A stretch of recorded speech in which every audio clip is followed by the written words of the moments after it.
ہر قسم کے روحانی جسمانی وظائف کے لیے پیر عصمت اللہ نقشبندی چینل کو سبسکرائب کریں۔ ونصلی علی رسولہ الکریم اما بعد فاعوذ باللہ من الشیطان الرجیم بسم اللہ الرحمن الرحیم۔ میں آج ایک آپ کو تحفہ دے رہا ہوں، بہت بڑا عمل جو آج ہمارے معاشرے میں مشہور ترین بیماریاں ہیں۔ ڈاکٹروں ان سے ہزاروں لاکھوں کما رہے ہیں اور شوگر میں انسولین بھی اور دوائیاں بھی استعمال ہو رہی ہیں، مگر موت تک وہ انسولین لگتا رہے تو شوگر کنٹرول میں ہے ورنہ نہیں ہے۔ اسی طریقے سے کالا یرقان ہے، گردے کے امراض ہیں اور جگر کا مسئلہ ہے۔ شوگر، کالا یرقان، جگر کا کوئی مسئلہ ہے آپ کا، یا پھر آپ کو معدے کا کوئی مسئلہ ہے، معدے کا السر ہے، انتڑیوں کے سوزش ہے، کئی دوائیاں کھا چکے ہیں۔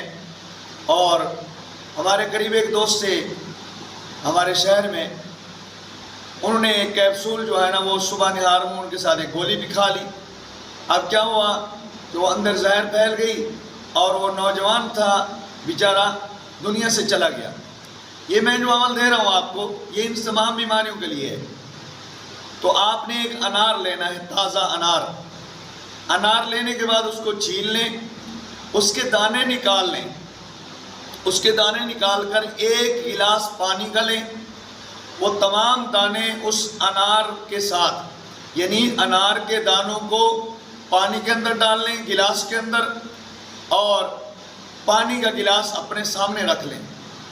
آپ نے سب سے پہلے درود ابراہیمی کو 7 مرتبہ پڑھنا ہے، اس کے بعد سورۃ فاتحہ کو 7 مرتبہ پڑھنا ہے، اس کے بعد آپ نے آیت الکرسی کو 7 مرتبہ پڑھنا ہے، سورۃ الشمس کو 7 مرتبہ پڑھنا ہے۔ یہ عمل مکمل ہوا۔ اب آپ نے 7 مرتبہ آخر میں درود، یعنی اول و آخر 7 مرتبہ درود پاک، درمیان میں یہ 3 چیزیں پڑھنی ہیں۔ پڑھنے کے بعد آپ نے اس گلاس پہ دم کر دینا ہے۔ دم کرنے کے بعد اس کو رات بھر آپ اپنے پاس رکھیں۔ صبح اٹھتے ہی وہ خالی پیٹ نہار منہ پانی کا گلاس پی لے اور انار کے دانے کھا لیں۔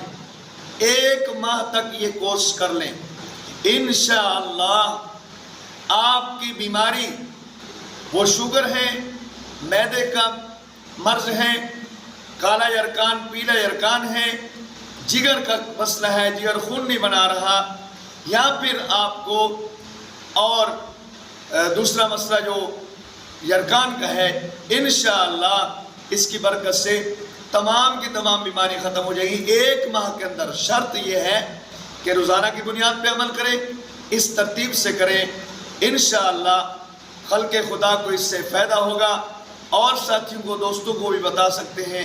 اللہ مجھے آپ کو عمل کی توفیق نصیب فرمائے۔ وآخر دعوانا الحمدللہ رب العالمین۔